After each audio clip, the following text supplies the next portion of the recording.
Fala Quinto Ano B, hoje na nossa última videoaula do segundo bimestre de português, nós vamos conhecer os numerais e mais regras de acentuação. Então vamos para a página 104, ali em cima tem um mapa, né, conceitual, um esqueminha sobre a nossa última videoaula, então para recordar é legal dar uma lida. Hoje nós vamos falar sobre os numerais, é isso mesmo que vocês ouviram, hoje a aula vai ser um pouquinho matepor. Português com matemática. Exercício 1. Leia as curiosidades a seguir. Você sabia que um cílio dura de 90 a 150 dias e então cai? Um porco-espinho tem em média 30 mil espinhos e é um excelente nadador porque os espinhos ajudam a flutuar? Vocês sabiam disso? Essas curiosidades foram retiradas lá da revista Recreio, ó, na edição do número 15 de 2000, quando eu tinha 11 anos. Muito tempo essa curiosidade, hein? Responda as questões escrevendo os números por extenso, ou seja, a escrita dos números vocês já estão carecas de fazer, né? Então, letra A. Quanto tempo dura um cílio? 90 a 150 dias. B. Quantos espinhos um porco-espinho tem em média? 30 mil. Palavras que indicam quantidade determinada e expressam um número pertencem a uma classe de palavras chamada numeral. Então, nós já conhecemos várias classes de palavras, não é, Quinto Ano B? Nós conhecemos já os substantivos, que são as palavras que dão nome às coisas, aos seres, às marcas, às cidades, aos objetos, aos animais. Nós conhecemos também os adjetivos, que são as palavras que dão características, positivas ou negativas. Nós já conhecemos agora também as locuções adjetivas, que são adjetivos formados por mais de uma palavra, né? Também conhecemos os pronomes, vocês lembram? Que nome, né? Eu, tu, ele, ela, nós, eles. Também conhecemos os verbos que indicam as ações, né? O estado, fenômenos da natureza que os seres praticam, né? As ações que os seres praticam. Olha o tanto de classes de palavras que nós conhecemos, né? Nós já estamos estudando há muito tempo também a concordância nominal, a concordância verbal, os graus, né, dos substantivos, aumentativo, diminutivo, grau dos adjetivos. Nós já conhecemos também o singular, o plural, o aumentativo, diminutivo, ou seja, estamos conhecendo muito sobre gramática. E agora nós vamos conhecer uma nova classe chamada numeral. Então, os numerais, eles são essas palavras que indicam quantidade, né? E expressam um número com palavras. Então, por exemplo, 2021. Eu escrevendo com palavras, essas palavras, 2021, elas indicam o quê? Um numeral. Só que aí nós dividimos, tá bom? Os numerais em alguns grupos. Então, quando eles indicam quantidades exatas, nós chamamos de numerais cardinais, tá bom?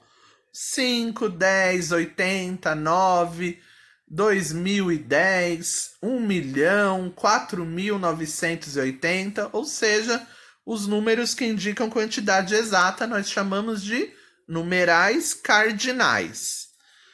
Além de quantidades, os numerais podem indicar outras coisas. Eles podem indicar, por exemplo, a ordem de elementos em uma série. Então, por exemplo, primeiro, segundo, terceiro, quarto, quinto, ou, se for no feminino, né, o substantivo, primeira, segunda, terceira, quarta, quinta, sexta. Esses numerais nós chamamos de ordinais, indicam uma ordem. Vocês já conheciam. Além desses dois, o livro Apis não comenta, mas nós temos também os numerais multiplicativos, que indicam um acréscimo, né? A qualidade natural do substantivo. Então, dobro, triplo, quádruplo, quíntuplo, sextuplo, eles indicam né, os números a partir de uma multiplicação. Então, aqui são os numerais multiplicativos. São essas palavrinhas, tá bom? Dobro, triplo, quádruplo. E, por último, temos também os numerais fracionários, que indicam o quê? Uma parte do pedaço, né, do todo. Tem a ver com fração. Então, se eu escrevo 1/3, metade, 2/4, né? Essas palavrinhas, terço, quarto, com relação à parte de um todo, elas vão indicar um numeral fracionário. Então, repassando, números cardinais são os números de quantidade exata, quando nós fazemos a escrita, né, deles. 2, 4, 9.000, 1.000.000 são os números cardinais. Os ordinais são os que indicam uma ordem. Então, 91º, 15º. Os multiplicativos, dobro, triplo, quíntuplo. E os fracionários, metade, terço, nono, com relação à fração, a parte de um todo. Aí vocês estarão sozinhos, a página 105, exercício 2. Tem uma cena com vários acontecimentos bizarros. Então, tem 10 acontecimentos estranhos aqui nessa cena. Então, vocês só vão ter que descobrir e escrever na ordem que vocês quiserem, tá bom? Esse exercício aqui é só para vocês observarem os numerais, né, ordinais, que indicam a ordem dos elementos. Aí vocês escrevam na ordem que vocês forem descobrindo, tá bom? Um exemplo, primeira coisa estranha aqui que eu olhei, já bati o olho e vi. Tem um ninho de passarinhos em cima do chuveiro. Aí eu vou escrever tudo isso. Por isso que vocês estão vendo que tem 2 linhas para cada coisa estranha dessa imagem. Depois, na página 106, eles vão apresentar outro tipo de numeral, que são os algarismos romanos, tá bom? Leia estas curiosidades. Dizem que nas Filipinas, no século XVI, o ioiô pesava 2 quilos e a corda tinha 6 metros. Era usado como arma. Nunca imaginei que o ioiô pudesse ser usado como arma. Albert Einstein, um grande gênio do século XX, teve grandes dificuldades na escola, inclusive na faculdade. Olha, interessante. Como foram indicados os séculos para representar os números 16 e 20? Então, o século XVI foi representado com as letras X, V e I, e o século XX com 2 letras X. Esses algarismos são chamados romanos, porque foram criados na Roma Antiga, no século 8 a.C., isto é, antes de Cristo nascer.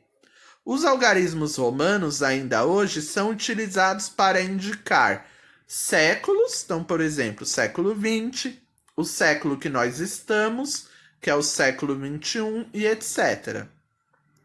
Em capítulos de livros, né? Então, alguns livros que vocês leiam, vocês não vão encontrar os capítulos com números cardinais.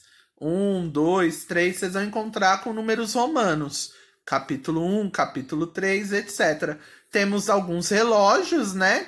Cujos algarismos, nesses relógios analógicos, em alguns deles, os algarismos são números romanos, como esses daqui que eu estou mostrando para vocês. Então, aqui eles têm quadros com os algarismos romanos até 20. Temos algumas regras para esses algarismos, eu vou explicar para vocês. Então, ó, o número 1 com 1i, número 2, 2is, número 3, 3is, aí o número 5 com a letra V, número 6, 1v e 1i, número 7, 1v e 2is, né? 5, que é o V mais 2, dá 7. 8, letra V com 3 Is. 10, letra X, né? Vocês viram aqui que eu pulei o número 4 e o número 9. Daqui a pouco eu vou falar por quê. Continuando ali no quadro da direita. X e I representa o 11. X com 2 Is representa o 12. X, que é 10 mais 2 Is. 10 mais 2 igual a 12. X com 3 Is representa o 13.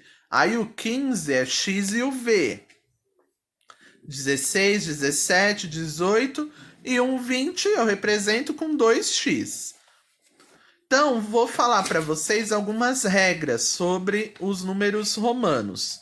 Então, aqui eu estou deixando para vocês o que representam esses números. Então, para o número 1 eu uso a letra I, para o número 5 a letra V, para o número 10 a letra X, para o número 50 a letra L, o número 100 é representado pela letra C, o número 500 pela letra D e o número 1000 pela letra M.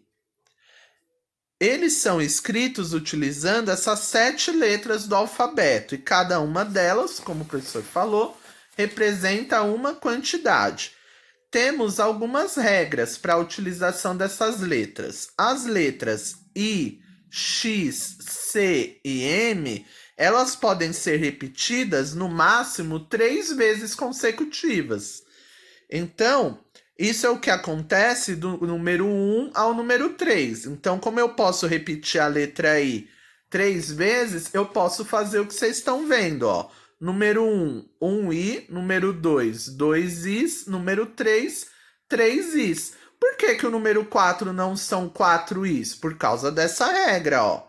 As letras I, X, C e M podem ser repetidas no máximo 3 vezes consecutivas.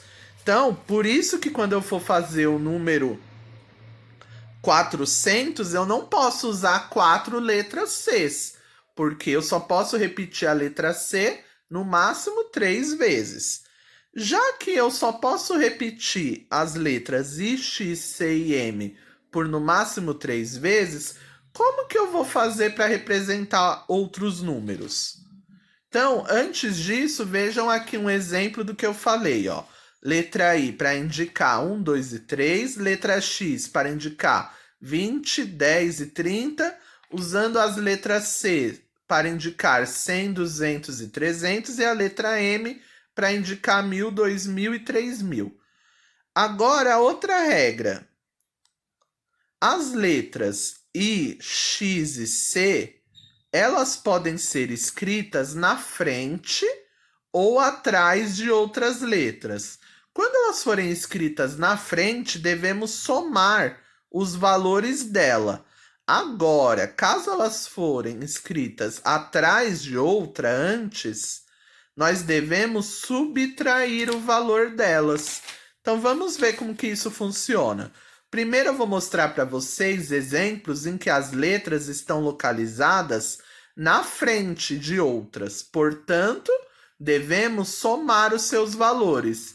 Então, olha aí, letra V com 2 Is. A letra V não está na frente das outras, então nós vamos somar os valores. 5 mais 2 igual a 7. A letra X está na frente das outras, então eu vou somar 10 mais 3, porque cada I vale 1, igual a 13. Olha esse outro exemplo, letra C está na frente das outras. Então, eu vou somar, o C não vale 100, mais o X vale 10, eu tenho 3x, 100 mais 30 igual a 130.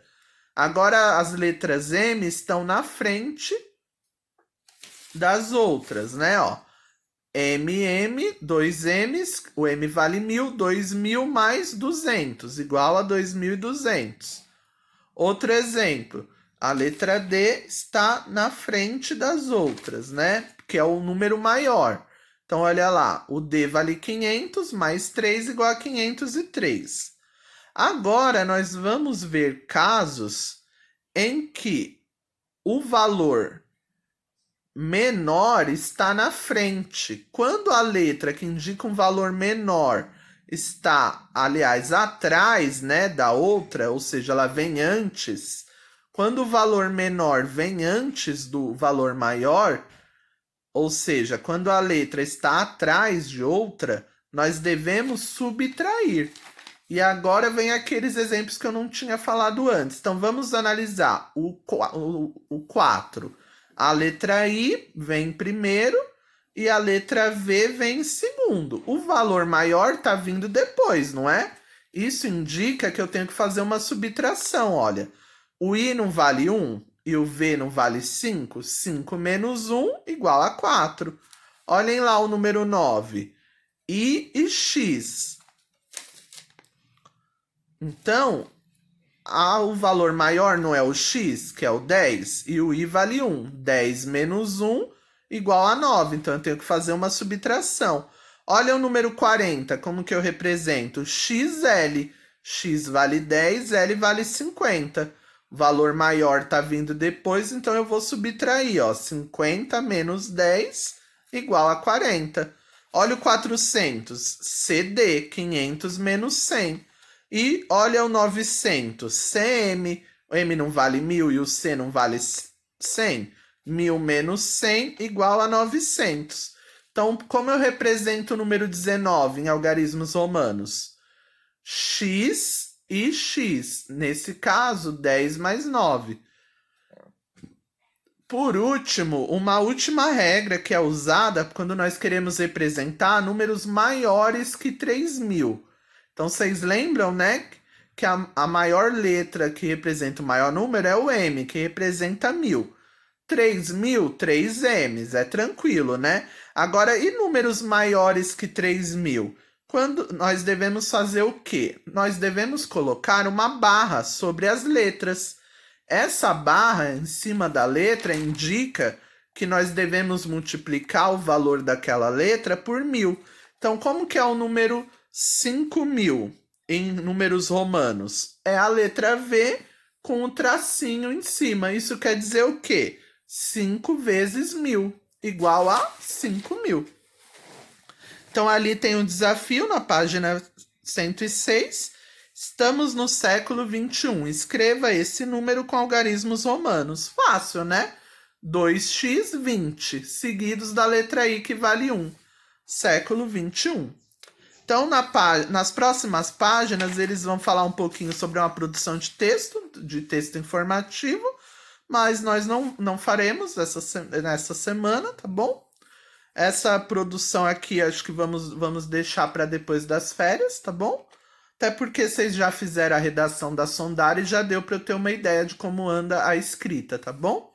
Aí na página 111 tem um texto informativo, mas é aquela parte do livro Apps que é para vocês lerem como diversão, né? Sem o objetivo de fazer exercício, tá bom? Então é apenas para vocês lerem esse texto aí da página 111. Agora sim, para terminarmos o nosso conteúdo de português do segundo bimestre, na página 112, 113 e também na página 114, nós vamos conhecer mais algumas regras de acentuação das palavras. Então, nós vamos ver algumas regras de acentuação das palavras que são oxítonas, ou seja, última sílaba tônica, e das proparoxítonas, antepenúltima sílaba tônica. Então, aí na página 112, nós estamos vendo aí algumas placas, né? Começando pela placa 1, vamos ao zoológico. Então, essa placa indica a localização de alguns animais no zoológico. Todos os nomes de animais dessa placa são palavras oxítonas, ou seja, a sílaba tônica é a última. Então, no exercício 1A, copie da placa 1 as palavras oxítonas que não são acentuadas. Ou seja, todas as palavras são oxítonas, mas nem todas levam acento. Quais que não têm acento? Lambari, jabuti, bentivi, peru, tatu e urubu. B. Agora releia as palavras oxítonas acentuadas. Com que letras essas palavras terminam? Então vamos ver, ó. Jacaré, chimpanzé, arara, canindé e tucunaré terminam com a vogal E. Tamanduá, lobo-guará e curimbatá terminam com a vogal A. E jaó, socó e gavião carijó terminam com O. Então, as palavras oxítonas que recebem acento, elas estão terminando com as vogais A, E e O. Então, eu acho que nós já descobrimos aqui uma regra, né? De quais palavras oxítonas que recebem acento. Que elas têm que terminar com quais vogais? Com a vogal A, com a vogal E e com a vogal O. Ou seja, as oxítonas que terminam com as vogais I e U não recebem acento. É isso que nós percebemos aqui. Na página 113, vocês vão descobrir, né, vão consolidar essa regra das oxítonas que eu comentei. Então, vocês farão sozinhos, mas eu vou dar uma explicada aqui, ó. Na placa 2, vocês vão ver ofertas lá do armazém do Alê. Então, aí tem vários produtos, né? Todas essas palavras que estão nessa placa dos produtos, elas também são oxítonas, todos esses nomes de alimentos. Então, no exercício C, vocês vão copiar as palavras da placa que terminam com A, com E e com O, os produtos, os alimentos, tá bom? Depois, na letra D, vocês vão responder o que vocês observaram com relação às palavras oxítonas da letra C. Elas têm que característica em comum? Fácil. Pois na letra E, quais palavras da lista não receberam acento? Então, vocês vão lá e vão circular as oxítonas que não foram acentuadas. E por último, F, vocês vão construir a regra, observando tanto a plaquinha 1 dos animais quanto a plaquinha 2, que as oxítonas só serão acentuadas quando terminarem em quais vogais? Tranquilo, né, quinto ano? Por último, na página 113, temos uma outra regrinha para terminação das oxítonas que levam acento. Então, aí vocês têm algumas palavras, armazém, alguém, ninguém e também. Essas palavras terminam com em. Vocês estão vendo que elas recebem acento. E a palavra parabéns termina com ens e também recebe acento. A partir disso, dá para a gente descobrir uma outra terminação de letras também nas oxítonas que merecem o acento. Então, as oxítonas acentuadas não vão ser apenas as que terminam em A, E e O. Tem outras terminações que também recebem acento. É isso que vocês vão fazer na letra G. Para terminar, na página 114, temos a placa 3, que vai falar sobre as proparoxítonas. E aí vocês vão observando essa placa, vocês vão descobrir a regra da proparoxítona, que é a regra mais fácil de acentuação, é a da proparoxítona, tá bom? Por último, exercício 2, vocês estão vendo aí que algumas palavras das frases foram substituídas por desenhos. Então, vocês vão escrever em cada linha o nome dessas imagens, desses desenhos. Lembrando que olha ali o lembrete, não se esqueça da acentuação. Então, todas essas imagens, todos esses desenhos são de palavras que têm acento. Seguindo o quê? As regras que vocês aprenderam nessa semana. A regra das oxítonas, que devem ser acentuadas as que terminam em A, E e O, e a regra da proparoxítona, que todas as proparoxítonas devem ser acentuadas. Então, essas são as atividades dessa última semana, do segundo bimestre do livro Apis de Língua Portuguesa. Então, vocês vão enviar para o professor a página 105, a página 113 e a 114. Depois, ali na página 115 e 116, tem um joguinho, né? Um quiz para avaliar seus conhecimentos sobre animais. É uma brincadeira, tá bom? Não vou pedir, mas quem quiser fazer em casa para brincar, pode, tá bom? Só não precisa enviar para mim, porque é só um quiz para ver se vocês conhecem, se são bem informados sobre os animais. Então, também teremos uma atividade, tá bom? Para essa semana de língua portuguesa. Então, por hoje é só. Bons estudos. Até a próxima.